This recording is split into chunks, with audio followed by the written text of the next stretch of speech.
एक समय की बात है, किसी गांव में एक साधु रहता था। वह भगवान का बहुत बड़ा भक्त था और निरंतर एक पेड़ के नीचे बैठकर तपस्या किया करता था।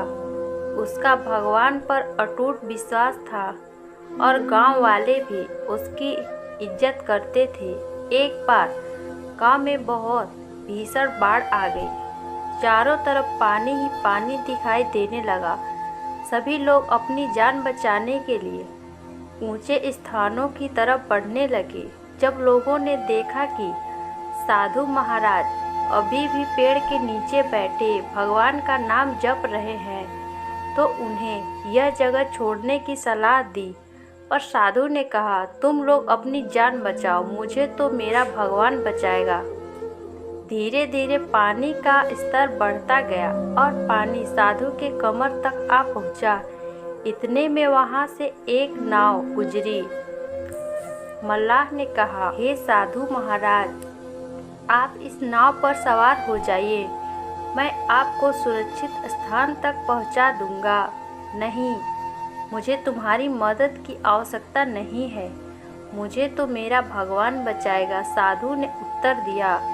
नाव वाला चुपचाप वहां से चला गया। कुछ देर बाद बाढ़ और प्रचंड हो गया।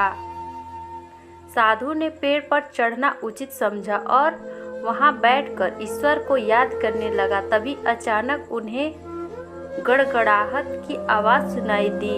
एक हेलीकॉप्टर उनकी मदद के लिए आ पहुंचा।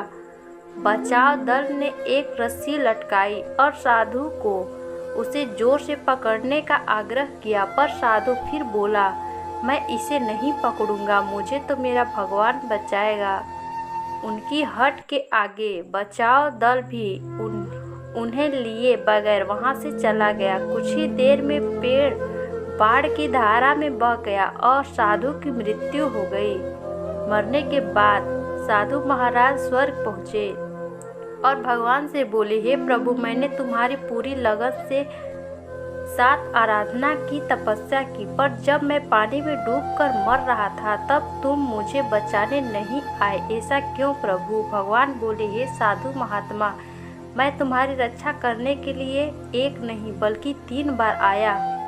पहला ग्रामीणों के रूप में, दूसरा नाव वाले के रूप में और तीसरा हेलीकॉप्टर बचाव दल के रूप में, किंतु तुम मेरे इन अवसरों को पहचान नहीं पाए। मित्रों, इस जीवन में ईश्वर हमें कई अवसर देता है। इन अवसरों की प्रकृति कुछ ऐसी होती है कि वे किसी की प्रतीक्षा नहीं करते हैं।